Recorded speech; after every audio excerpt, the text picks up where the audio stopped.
Hi there, my name is Muskan and you are watching Knowledge is Code. So today in this video, we will see the GIS, components of GIS, which are hardware, software, data and people. So guys, before I will move forward, please do like, share and subscribe my channel and never forget to hit the bell icon. So let us begin. First, we have the introduction of the GIS. So, GIS is a computer system capable of assembling, storing, manipulating, and displaying geographically referenced information. So, पहले हम परिचय देखेंगे GIS का कि GIS है होता क्या है, राइट? सो GIS एक कंप्यूटर सिस्टम होता है जिसमें ये कैपेबिलिटी होती है कि वो असेंबल कर सकता है, स्टोर कर सकता है और मैनिपुलेट कर सकता है और डिस्प्ले कर सकता है जोग्राफिकली रेफरेंस्ड इंफॉर्मेशन को। अब जोग्राफिकली रेफरेंस्ड इंफॉर्मेशन क्या हुई? जोग्राफिकली रेफरेंस्ड इंफॉर्मेशन मीन्स कि ऐसी इंफॉर्मेशन जिसकी लैटिट्यूड और लॉन्गिट्यूड हो, राइट, उसको जो है असेंबल कर सकता है, स्टोर कर सकता है और डिस्प्ले कर सकता है और मैनिपुलेट भी कर सकता है, यानी चेंज भी कर सकता है, दिखाता भी है, स्टोर भी करता है और उसको एक सिस्टमेटिक मैनर में अरेंज भी करके रखता है। वो है आपका GIS। Geographic Information System are also commonly known as Geographical Information System in North America। जो जोग्राफिक इंफॉर्मेशन सिस्टम है यानी कि GIS है, उसको जोग्राफिकल इंफॉर्मेशन सिस्टम भी कहते हैं। कहाँ पे? नॉर्थ अमेरिका में। Initially, GIS was no more than a set of innovative computer-based application for map data processing that used only in small government agencies and university। अब जब नया नया GIS आया तो उस वक़्त जो GIS है वो एक सेट ऑफ कंप्यूटर से जिसमें कि मैप आप प्रोसेस करते हो, उससे ज़्यादा कुछ भी नहीं था और बहुत ही लिमिटेड गवर्नमेंट एजेंसीज़ में और यूनिवर्सिटी में जो है GIS का यूज़ होता था। But today GIS has become an important field of academic study. But आज जो GIS है वो बहुत ही ज़्यादा इम्पॉर्टेंट फील्ड बन गया है एकेडमिक स्टडी का and important component of information technology, और बहुत ही इम्पॉर्टेंट कंपोनेंट है किसका? इंफॉर्मेशन टेक्नोलॉजी का। Now see this person, he is Roger Tomlinson, जिसने कॉइंड किया था टर्म आपका GIS and he is known as father of GIS। Canadian ये जो है जोग्राफर थे। Now let us see the history. किसी भी चीज़ को जब हम स्टडी करते हैं we need to know what is the history of that particular thing, है ना, किस तरह का उसका एवोल्यूशन हुआ। तो हम देखेंगे इसमें कि जो हिस्ट्री ऑफ GIS है वो क्या है, right. So it's a very short में मैंने हिस्ट्री लिखी है so that you people remember point to point. If you want to see it more thoroughly and detail में आप देखना चाहते हैं तो I will make another video specially on history of GIS, तो आप उसको वॉच कर सकते हैं। Now see the spatial analysis. GIS किस तरह से स्टार्ट हुआ? पहले बात हुई स्पेशल एनालिसिस की। The first application of the concept was in 1832 when Charles Picquet create map representing cholera outbreak across Paris। पहले GIS कैसे स्टार्ट हुआ था कि स्पेशल एनालिसिस करके, जो स्पेशल एरिया माने जो धरती है आपका स्पेस है उसका एनालिसिस किया। किसने? चार्ल्स पिक्विट ने। कब? 1832 में। And he just mainly C those area को उन्होंने देखा जहाँ पे क्लोरिया जो है जहाँ से फैला अक्रॉस पेरिस, राइट, उन एरिया को इन्होंने जो है वो डिमार्केट किया। सो उस तरह से स्पेशल एनालिसिस का उस टाइम स्टार्ट हुआ था। Now John Snow depict cholera death in London in 1854। फिर उसके बाद क्या किया? जॉन स्नो ने भी जो क्लोरिया आउटब्रेक हुआ था लंदन में 1854 में उसको देखा and he made a one map जिसमें स्पेशल एनालिसिस जो है उन्होंने किया। देन फिर रोजर टॉमलिंसन 1963 में create first computerised GIS in the world.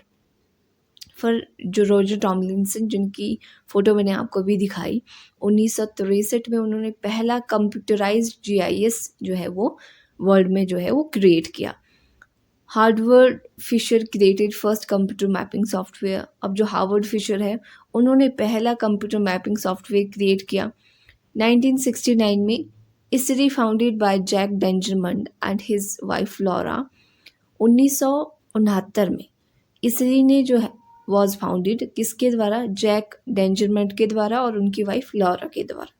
Now they started facilitating land use planners and land resource managers to make informed decision. अब इसरी के जो ये फाउंडर थे इन्होंने जो है फैसिलिटेट करना स्टार्ट किया लैंड यूज़ प्लानर्स को, लैंड रिसोर्स मैनेजर्स को, ताकि वो अच्छे डिसीजंस जो है वो कर सके, उसमें उन्होंने हेल्प कर दी। Now as computing become more powerful, Esri improved its software. जैसे जैसे कंप्यूटर सिस्टम जो है वो ज़्यादा पावरफुल होता गया, नई नई चीज़ें उसमें आती गई, तो इसरी ने भी अपने सॉफ्टवेयर को जो है वो डेवलप करना स्टार्ट कर दिया, इम्प्रूव करना स्टार्ट कर दिया। Esri work gained recognition from academic community as a new way of doing spatial analysis and planning.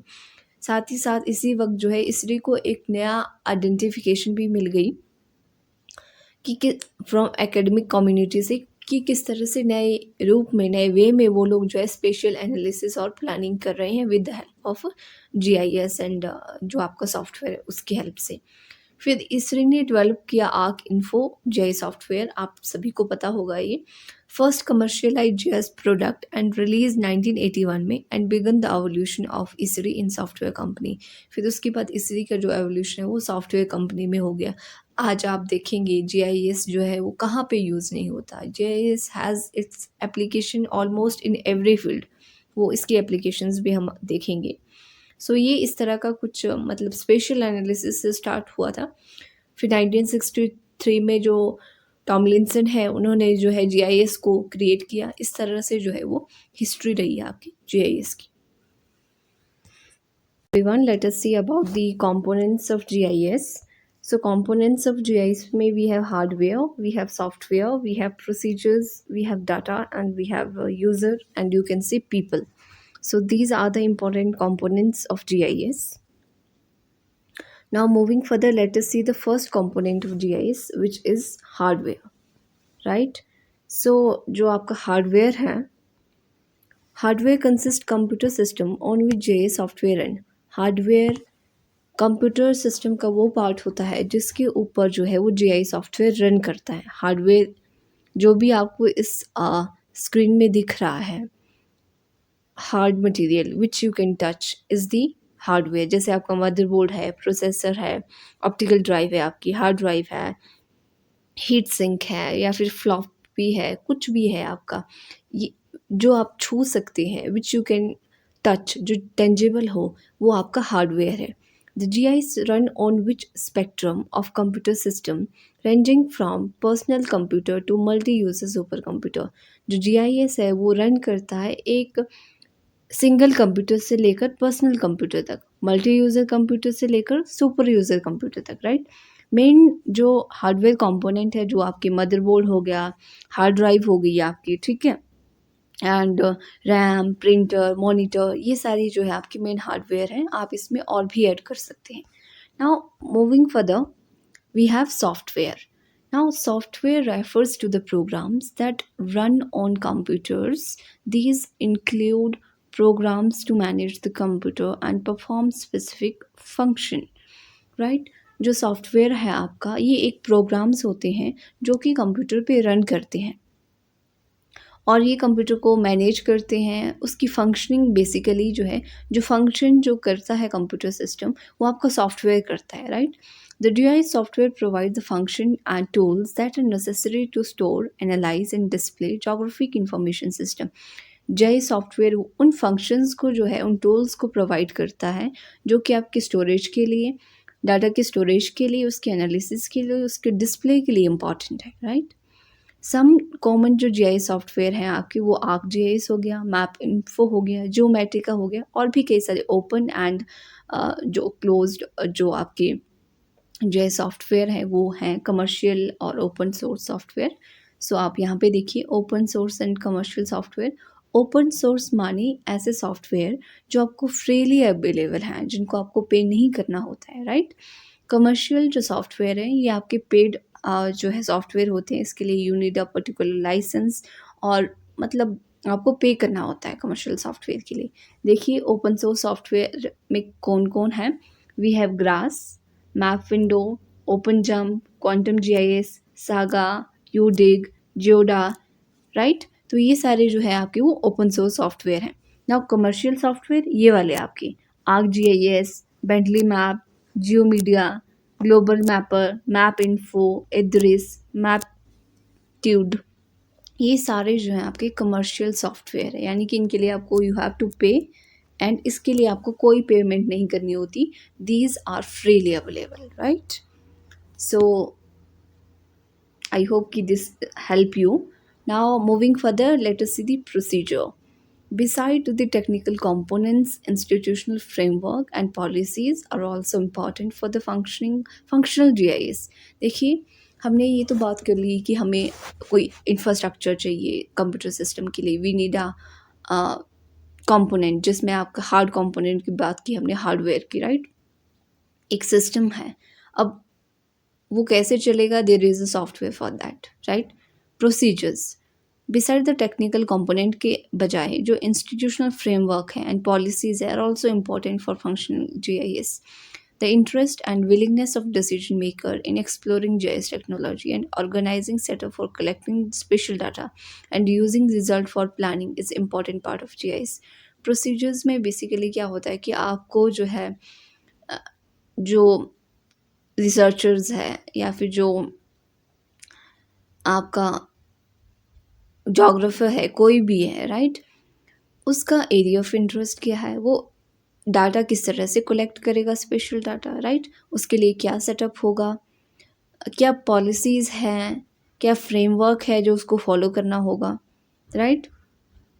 ये सारी जो इम्पोर्टेंट पार्ट है आपके प्रोसीजर की। Basically how he will manage all these things, it's procedure.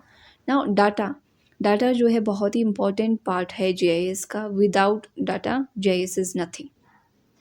So data दो तरह का होता है, एक स्पेशल डाटा और एक non special data.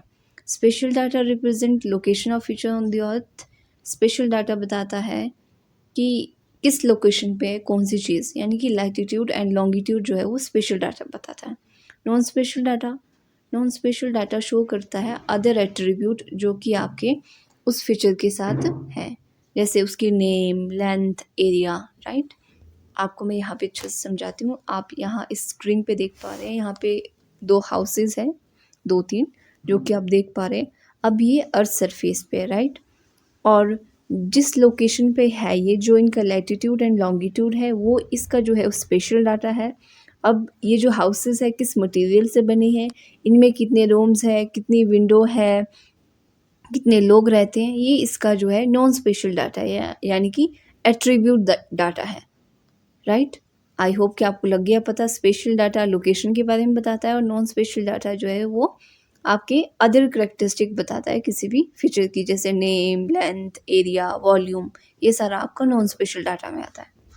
Now coming to people and user, तो पीपल और जो यूज़र है वो 3 तरह के होते हैं GIS में, राइट। पहले वो होते हैं जिनका एम होता है, पहले हमारे पास एंड यूज़र होते हैं, right. The aim of end user is just to gain information from GIS, so also known as general user. पहले यूज़र वो होते हैं जिनको सिर्फ केवल और केवल इंफॉर्मेशन चाहिए GIS का, और कुछ नहीं चाहिए उन्हें, उनको बोलते हैं जनरल यूज़र। दूसरे कैटेगरी में आते हैं GIS user, professional workers, researcher, scholar, planners and administrator. दूसरी कैटेगरी में आते हैं वो लोग जो कि प्रोफेशनल वर्कर्स हैं, जैसे रिसर्चर्स हैं, आपके स्कॉलर्स हैं, प्लानर्स हैं, एडमिनिस्ट्रेटर हैं, जो कि GIS का यूज़ करते हैं, राइट। तीसरे में आते हैं आपके GIS specialist, GIS software developer, जो कि सॉफ्टवेयर को डेवलप करते हैं, सॉफ्टवेयर को मैनेज करते हैं, उसको एनालाइज करते हैं, उसकी प्रोग्रामिंग करते हैं, उसमें आते हैं आपके GIS स्पेशलिस्ट। सो जो पीपल हैं वो 3 कैटेगरीज में जो है डिवाइड किए हैं। आप इस तरह का एक फ्लो चार्ट बना सकते हो, पीपल, है ना, फिर कैटेगराइज कर सकते हो 3 पार्ट में। पहला जनरल यूज़र, दूसरे हैं आपके प्रोफेशनल यूज़र, राइट, जो आपके रिसर्चर एंड ऑल है, तीसरे हैं आपके GIS स्पेशलिस्ट। सो आपको आई होप ये क्लियर हो गया होगा। So everyone, that's all for today about the component of GIS. So I hope this will help you. So please don't forget to like, share, and subscribe my channel. And that's all for today. Bye and take care.